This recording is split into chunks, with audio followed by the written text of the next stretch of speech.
अस्सलामु अलैकुम मोहतरम नाजरीन, खुदा के मेहमान मक्का में लेकर के बिल्कुल भी ना जाएं ये सामान। आपके लिए बहुत ही बड़ी खबर लेकर के आए हैं। हज यात्री कौन कौन से सामान को हज यात्रा में लेकर के नहीं जा सकते हैं, उन पर प्रतिबंध है। यदि उनके पास इनमें से कोई सामान पकड़ा जाता है तो उनके हज में खलल पड़ सकती है, उनको हज यात्रा से वापस किया जा सकता है या उन पर कोई जुर्माना या उनको सज़ा भी हो सकती है। तो ये वीडियो बहुत ही ज़रूरी है।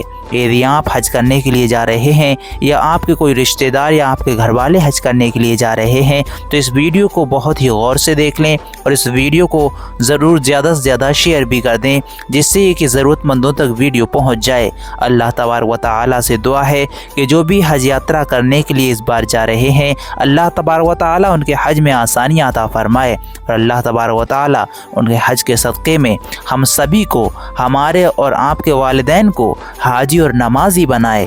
दोस्तों, कमेंट सेक्शन में आमीन ज़रूर लिखें। ना जाने किसकी आमीन पर अल्लाह तबारक व तआला हमारी इस दुआ को कबूल कर ले। तो दोस्तों, उम्मीद करते हैं आप कमेंट सेक्शन में आमीन ज़रूर लिखेंगे। आइए जानते हैं कि हज यात्रा में ज़ायरीन कौन कौन से सामान को लेकर के नहीं जा सकते हैं। हज कमेटी ऑफ इंडिया ने हज यात्रा को लेकर सख्त गाइडलाइंस जारी कर दी हैं। आज़मीन हज आवेदन के वक्त ही इन गाइडलाइंस को ध्यान में रखें। इस बार हज यात्रा में लोग अपने साथ खाने का सामान नहीं ले जा सकेंगे और उसके साथ साथ आप अपने साथ किसी भी तरीके की कोई भी जैसे कि खशखश, बाइगरा, जिनसी तेल या क्रीम, मसनूई काफूर, सिस्टोन, खमीरा, गुटखा, खैनी, गुल, पेपरमेंट या कोई भी नशीला पदार्थ नहीं ले जा सकते हैं। ये ले जाना प्रतिबंधित किया गया है। ऐसे सामान ले जाने वाले आज़मीन का सफ़र हज रद्द कर दिया जाएगा। दोस्तों, पाबंदी वाले सामान साथ होने पर सख्त जुर्माना लगेगा और सऊदी अरब से उसे वापस भी भेजा जा सकता है। जिन सामान से आग लगने का ख़तरा है, जैसे पेट्रोल और स्टोव आदि भी साथ में नहीं ले जा सकते हैं। वहाँ किसी भी तरह का सियासी स्ट्रक्चर, तस्वीर या इस तरह का कोई भी सामान लाने पर मुकम्मल पाबंदी है। आज़मीन हज को तेल, घी, अचार, चटनी, मछली, मिठाइयाँ, सब्जी, फल या इन जैसी दूसरी पाबंद वस्तुएं अपने साथ सऊदी ले जाने की इजाज़त नहीं होगी। ऐसी वस्तुएं साथ होने पर आज़मीन हज को परेशानी का सामना करना होगा। सऊदी हुकूमत ने सख्ती से आगाह किया है कि इन हिदायत की खिलाफ वर्जी करने वाले व्यक्ति को सख्त तरीन सज़ा दी जाएगी। हज यात्रा की मालूमात करने के लिए आप अपने मुअल्लिम से ज़्यादा से ज़्यादा जानकारी ले लें। आप अपने ट्रेनर से भी जानकारी ले सकते हैं।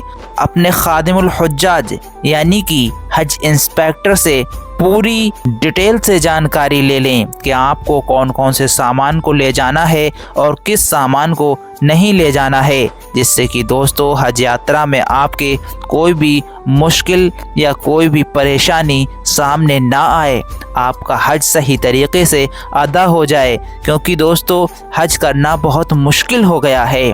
ज़िंदगी में बहुत मुश्किल से और बहुत कम लोगों को ये नसीब होता है। तो जिसको भी हज करने का मौका मिल रहा है, सही तरीके से हज करें और सही तरीके से जानकारियाँ ले लें। अपने आलिमों से जानकारी लेकर के जाएं, अपने मुअल्लिम से जानकारी ले लें, हज इंस्पेक्टर से जानकारी ले लें, जिससे कि कोई भी परेशानी आपकी हज यात्रा में ना आए। और आपको सलाह दी जाती है कि आप हज यात्रा पर जाने से पहले प्रैक्टिस ज़रूर करते रहें। रोज़ थोड़ा थोड़ा पैदल ज़रूर चला करें, एक्सरसाइज करते रहें, जिससे कि आपको जो हज यात्रा में पैदल चलना पड़े तो आपको कोई परेशानी ना हो और आप बीमार ना पड़ें। जिससे कि आपकी प्रैक्टिस की हुई होगी तो आपको कोई भी परेशानी नहीं होगी। अल्लाह तबारक व तआला आपके हज में आसानियाँ अता फरमाए।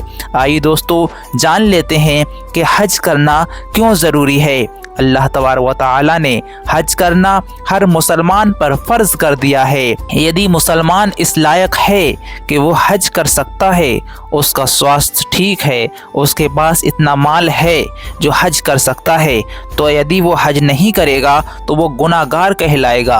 अल्लाह तबारक व तआला से दुआ है कि सभी को जो इस लायक हैं उन्हें हज करने की तौफीक अता फरमाए। हज इस्लाम के 5 स्तंभों में से एक है। जो भी मुस्लिम हैं उन्हें इस बात का पालन करना ज़रूरी माना जाता है। ये 5 स्तंभ हैं: तौहीद, नमाज, हज, रोज़ा और ज़कात। हज का पालन करना एक धार्मिक कर्तव्य है जो हर मुस्लिम पर जीवन में एक बार ज़रूरी है। अल्लाह तबारक व तआला ने फ़र्ज़ कर दिया है। हज का मकसद मुसलमानों को अल्लाह के प्रति अपनी ईमान और इबादत को ज़ाहिर करने का मौका मिलता है। ये यात्रा उन्हें अपने गुनाहों से माफ़ी मांगने और एक नए जीवन की शुरुआत करने का मौका देती है। हज के दौरान सभी नस्लों, देशों और संस्कृतियों के मुसलमान इकट्ठा होते हैं और एक समान पोशाक यानी एहराम पहनते हैं, जिससे समानता और एकता का मैसेज मिलता है। ये उनके बीच की भौतिक और सामाजिक दूरी को मिटाने का प्रतीक भी है। हज के दौरान किए जाने वाले धार्मिक रस्मों में तवाफ यानी काबा के चारों ओर परिक्रमा, सई यानी सफ़ा और मरवा के बीच दौड़ना और अरफात का ठहराव शामिल हैं। ये रस्म पैगंबर हज़रत इब्राहीम अलैहिस्सलाम और उनके परिवार की याद में किए जाते हैं, जो इस्लाम के अहम धार्मिक घटनाओं का प्रतिनिधित्व करते हैं। दोस्तों, हज करने के लिए आपके यहाँ से इस बार कौन जा रहे हैं? कमेंट सेक्शन में लिखकर ज़रूर बताइए। हज के दरमियान मुसलमान अपने धार्मिक समुदाय का हिस्सा बनते हैं और दुनिया भर की मुस्लिम बिरादरी के साथ अपने रिवाज शेयर करते हैं। ये उन्हें दुनिया भर के इस्लामी समुदाय के साथ जोड़ता है और उनकी धार्मिक पहचान को मजबूत करता है। हज और उम्रह दोनों ही इस्लामिक तीर्थ यात्राएं हैं जो सऊदी अरब के मक्का शहर में होती हैं। हालांकि दोनों में कुछ खास अंतर हैं। हज इस्लामिक कैलेंडर के आखिरी महीने ज़िलहज्जा में किया जाता है। हज और उम्रह के बीच का एक फ़र्क ये भी है कि हज मुसलमान पर फ़र्ज़ है और उम्रह फ़र्ज़ नहीं है। इसमें भी एक शर्त है कि साहिब हैसियत यानी माली तौर पर मजबूत लोगों के लिए लागू होता है हज। आर्थिक कमज़ोर लोगों पर कोई दबाव नहीं है और उन पर फ़र्ज़ भी नहीं है।